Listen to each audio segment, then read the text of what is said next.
Hello and welcome to the cryptocurrency news channel. A lot of you have been asking for charts. I don't really rely on charts because I find them just as reliable or if not less reliable than fundamental analysis and other things. But a lot of you guys seem to like charts because it does break it down into numbers. I'm like, all right, I can do charts. I do understand them. So we're actually going to be looking at like chart analysis of Bitcoin, not altcoins, because altcoins just follow Bitcoin. Their kind of charts are completely unreliable. So we're going to look at a couple of indicators, my two favorites, the RSI and the Stochastic Indicator. Now, the RSI basically measures the magnitude and volume of recent change, and the Stochastic Indicator kind of like just kind of like measures where we close to a range bound of like highs and lows, essentially. For both these indicators, the higher the number is, the more overbought it is. The lower the number is, the more oversold it is. But that doesn't mean, an overbought doesn't really necessarily mean a bear market, just like an oversold doesn't necessarily mean a bullish momentum. They could actually indicate, for instance, that there's a strengthening trend in that direction. So we're going to look at a lot of these indicators, and this is going to be like a daily thing now that I'm just going to do. Because I already have like news on the other channel, so this is a daily thing I'm going to do now, based on these indicators, what we kind of expect in the days or months ahead. And there's several indicators over several time periods we can actually look at for technicals. I'm more interested in the 1 week and 1 month average, but we're going to look at the 1 day average as well. So for the RSI, generally like 70 or above means overbought, 30 or below means oversold. The stochastic, 80 or above means overbought, 20 or below means oversold. They're kind of different for like different time periods and different situations, but that's just kind of like the template that a lot of people go by. And these are the same ones they actually use for the stock market. So for the 1 day, the relative strength index is 40, and we're going to be using TradingView, and the stochastic is 15. So the stochastic is actually oversold on the 1 day, but that could just mean that there's more bearish momentum coming. And the RSI is neutral on the 1 day. So obviously the 1 day and the shorter periods are more affected by what's actually happening more recently. So the more short term you go, like the more it's like, if it's been negative recently in the last couple of hours, it's going to be sell. If it's more positive in the last few hours, it's going to be bought. And the more likely they're going to change very, very fast. So the RSI and the stochastic right now, the stochastic, I'm guessing on the 1 day right now is just like building more bearish momentum for the next day. Because if you actually look at the overall charts, I think our current pattern looks like the one in September where we actually maxed at 53,000, but then dipped to maybe 40,000. Now that's a dip of roughly 22-23%. So we've actually maxed at 68,000, and about 22-23% would actually be about 54,000.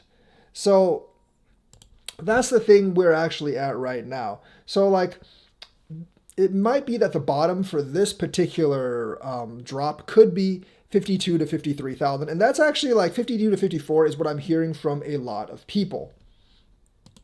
Also, if you actually look at the weekly technicals, they're actually a little bit better. The stochastic is actually still kind of bent on like maybe like overbought, and the relative strength index is neutral. So I think like on a weekly trend factor, we might be overbought and like there still might be more leverages. That means we have to dump. But overall, I do think the stochastic is pointing that there is a fairly strengthening trend that we're still bullish. So that's kind of what I believe. So like over the next 7 days, we might actually turn more bullish. If you actually look at the month-long indicator, like the stochastic is neutral, but it's still more towards the overbought than oversold, and the RSI is definitely more towards the overbought, although it wouldn't be counted as overbought because it's still under 70. So the longer time trend you go, the strength trend favors the bulls and not the bears. So I still think we are in a positive market when you look at the weekly or the monthly, but on the daily, I think we might actually go down to 52 or 54 based on the numbers.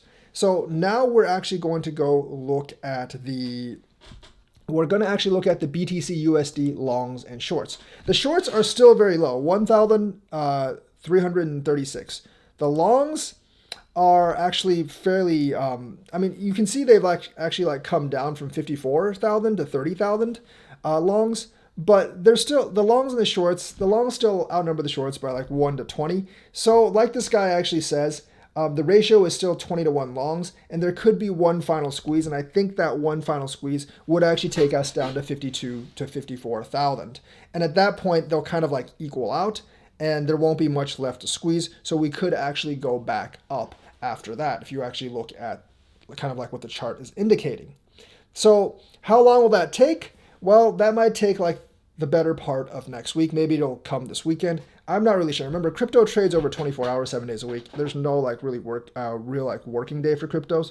But let's do remember, a lot of people do take the weekends off. So usually the weekends don't have too much action. But like once Monday hits, that action might come. So we might actually squeeze down to 52 to 54. If we don't, I do expect us to bounce back up at least 55, if not like 56 or 57. So that's kind of like the chart analysis. In terms of the fundamental analysis, Biden's infrastructure bill that he signed actually did hurt us because that kind of gives us some bearish sentiment, especially about DeFi, and that actually could trigger a bigger downtrend. But because more institutions are coming in, there's a bipartisan effort in Congress to actually overturn not overturn, but at least amend the bill where it's not so bad. I see that as more of a short term. So that actually has the potential to tank the rest of November. But come December or late December, we should have an end of the year like recovery or run. I still think that even though the peak this year might actually be delayed until like early next year, I still think we will pass 100,000. Of course, all my VeChain predictions, IOTA predictions, Cardano predictions will ride with the Bitcoin prediction. So instead of VET getting to $1 end of this year, it might be early next year. So based on fundamental analysis, because of all the institutions coming in, because there's more and more people in Congress that are pro crypto, and because there's just like more interest in crypto on an international level, I do think the demand will actually be greater than the supply in like the months ahead. But the crypto infrastructure bill might have actually hurt us in the short run. Same thing with some of the China news and also the MT Gox FUD, but all that stuff is short term because China's like the 11th time they banned it, so that doesn't have as much of an effect. And the MT Gox stuff, like a lot of that's going to be paid out in fiat, and MT Gox has done distributions before, but it really hasn't affected the price of crypto. Plus, like the supply on exchanges is still shrinking. So that's the news for today. Let me know what you think. Like and subscribe and hit that bell notifications buttons. If you like this segment, I'll keep on doing it. Let me know what you think about the segment. It's just like very, very simple, like maybe 10-minute, maybe 9-10 minute analysis of very simple charts and what I think based on the chart. So there's your chart analysis. If you like it, let me know. Like, subscribe, and hit that bell notifications button. Thank you and have a nice day.